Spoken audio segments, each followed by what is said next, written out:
डोक्यात इंग्लिश तर असते, पण ज्यावेळेस मी बोलायचा प्रयत्न करतो माझ्या तोंडातनं इंग्लिशच बाहेर पडत नाही, माझं डोकं ब्लँक होतं. इंग्लिशची प्रॅक्टिस करण्यासाठी माझ्यासोबत कोणीच नाही आहे, तर मी इंग्लिश कसं शिकू? इंग्लिश बोलायला सुरुवात केली की माझं डोकं दुखायला लागतं आणि माझं तोंड दुखायला लागतं. ह्या सगळ्या प्रश्नांची उत्तरं तर मी तुमच्यासाठी घेऊन आलीच आहे. त्यासोबत मी तुमच्यासाठी 6 टेक्निक्स पण घेऊन आली आहे गाईज. आणि हो गाईज, ह्या सगळ्या 6 टेक्निक्स मी स्वतः वापरल्या आहेत आणि याचा मला प्रचंड फायदा झाला आहे. ह्या 6 टेक्निक्समधून 2 अशा टेक्निक्स आहेत ज्या माझ्या फेवरेट आहेत. तर ह्या टेक्निक्स मी कशा वापरल्या किंवा याच्यातून मला कसा फायदा झाला हे आपण व्हिडिओच्या शेवटी बघणारच आहोत. तर व्हिडिओला शेवटपर्यंत बघा. तर गाईज चला जास्त वेळ वाया न घालवता let's jump into the topic. So hello guys, welcome back to my channel simply English with Priyanka, जिथे इंग्लिश आपण अगदी सोप्या पद्धतीने शिकत असतो. तर गाईज आजची आपली पहिली टेक्निक आहे शॅडोइंग टेक्निक. आता शॅडोइंग म्हणजे काय? इमिटेशन किंवा कॉपी करणं.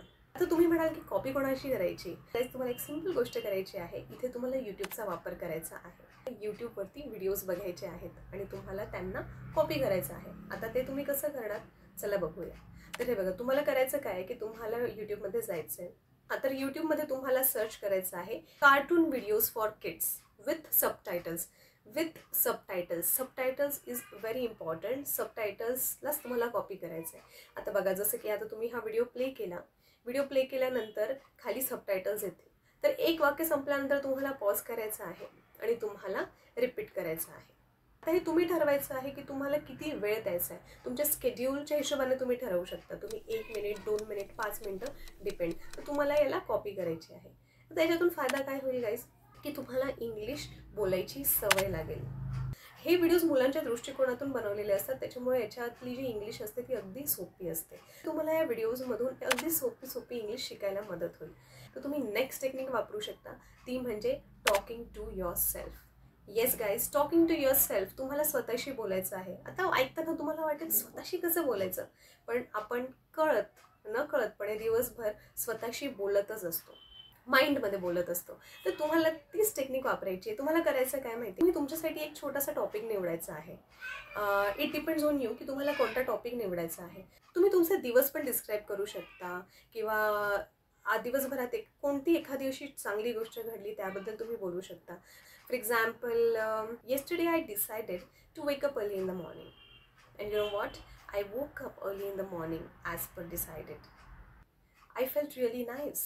The climate was really awesome. I enjoyed the morning. After coming from work, I had some tea. I felt so refreshed. I'm feeling really good that I did what I decided. Example म्हणून तुम्हाला सांगितलं. तुम्ही तुमचा topic decide करून अगदी सोप्या भाषेत तो एक्सप्लेन करू शकता. याच्याने होईल काय, ज्यावेळेस तुम्ही स्वतःशी बोलाल तुम्हाला हेजिटेशन राहणार नाही. आता काहीच आपण वळूया थर्ड टेक्निककडे, सिच्युएशनल बेस्ड इंग्लिश. काही सिच्युएशनल बेस्ड इंग्लिश म्हणजेच काय की जी आपण रिअल लाईफमध्ये वापरू शकतो. फॉर एक्झाम्पल, उद्या मला मॉलला जायचं आहे शॉपिंगसाठी. तर मी तिथे गेल्यानंतर काय बोलू शकते, काय कॉन्व्हर्सेशन करू शकते असं इमॅजिन करायचं आणि प्रश्न तयार करायचे.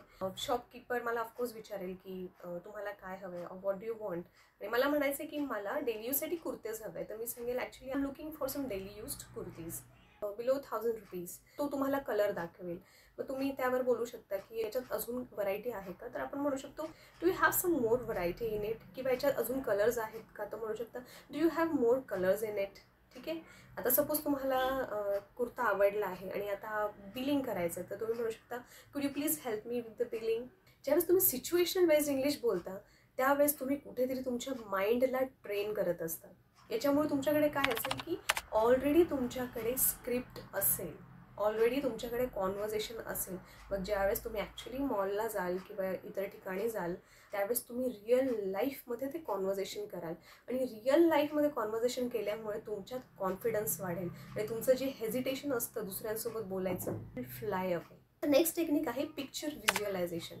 तुम्ही सपोज हॉलमध्ये बसला असाल आणि हॉलमध्ये तुम्हाला काही फ्रेम दिसत असेल किंवा एखादा फोटो दिसत असेल, तर तुम्हाला त्या फोटोबद्दल थोडंफार बोलायचं आहे. जसं की आता बघा, तुम्हाला इथे स्क्रीनवर एक फ्रेम दिसते. आता याच्याबद्दल मी तुम्हाला बोलून दाखवते. जसं की see, there is a frame on the wall.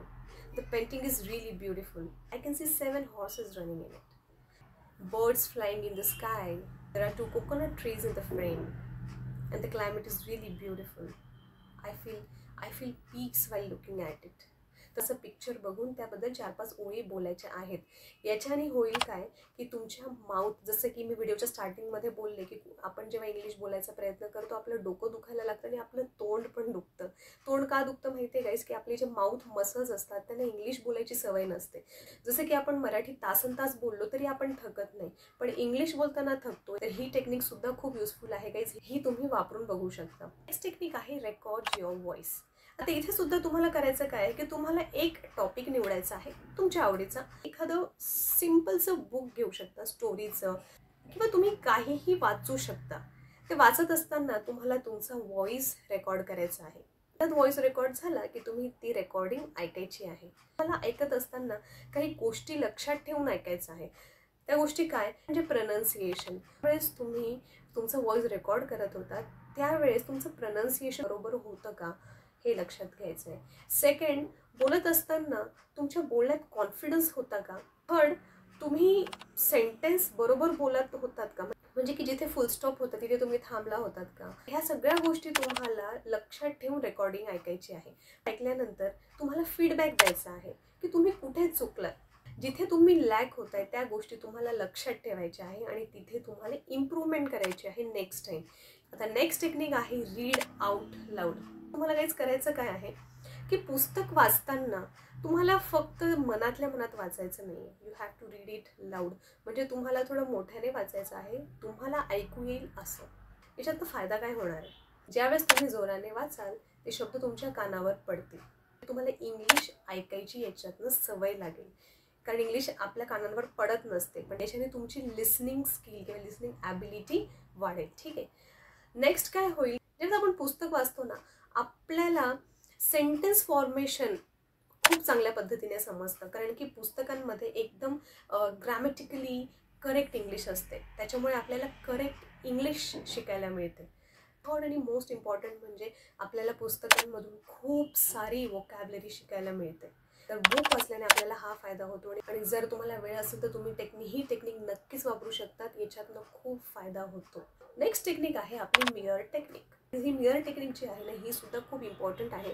Mirror टेक्निकमध्ये तुम्हाला करायचं काय असतं की आरशासमोर उभं राहून एखाद्या टॉपिकवर तुम्हाला बोलायचं असतं. आता याच्यात सुद्धा तुम्ही एखादा छोटासा टॉपिक निवडू शकता. कोणताही टॉपिक, दिवसभरातनं तुम्ही काय केलं किंवा तुमचा आवडीचा टॉपिक, त्याच्यावर तुम्हाला आरशासमोर जाऊन उभं राहून बोलायचं आहे. डोळ्यात डोळे टाकून बोलायचं आहे. याच्याने काय होतं ना गाईस, ज्यावेळेस तुम्ही मिररसमोर बोलता त्यावेळेस तुम्ही कॉन्शियस असता. तुम्ही स्वतःकडे बघून बोलताय तर ही एक अशीच फिलिंग असते की तुम्ही कोणाशी तरी बोलताय. हां, पण एक फिअर नसतो की आपल्याला कोणी जज करतंय. त्याच्यामुळे तुम्ही मिररसमोर उभं राहून जेव्हा इंग्लिश बोलायचा प्रयत्न करताय तुमचा कॉन्फिडन्स लेवल वाढतो. ज्यावेळेस ॲक्च्युअल इंग्लिश बोलायची वेळ येते त्यावेळेस तुमचा कुठेतरी कॉन्फिडन्स लेवल वाढल्यामुळे तुम्हाला हेजिटेशन होत नाही इंग्लिश बोलताना. ह्या होत्या आपल्या 6 टेक्निक्स. बघायला गेलं ह्या सगळ्या 6 टेक्निक्स मी वापरल्या आहेत गाईस. त्यातनं ज्या मी तुम्हाला व्हिडिओच्या स्टार्टिंगमध्ये म्हटलं होतं की मी तुम्हाला माझ्या 2 फेवरेट टेक्निक्स सांगेल. तर त्यातल्या 2 फेवरेट टेक्निक्स म्हणजे first is talking to yourself. मी स्वतःशी बोलते इंग्लिशमध्ये in front of the mirror. याच्याने कॉन्फिडन्स लेवल वाढायला मला खूप मदत झाली आणि मला इंग्लिश बोलल्यामुळे मला तो थकवा येत नाही इंग्लिश बोलताना. मला जास्त विचार करावा लागत नाही इंग्लिश बोलताना. Second technique is situational based English.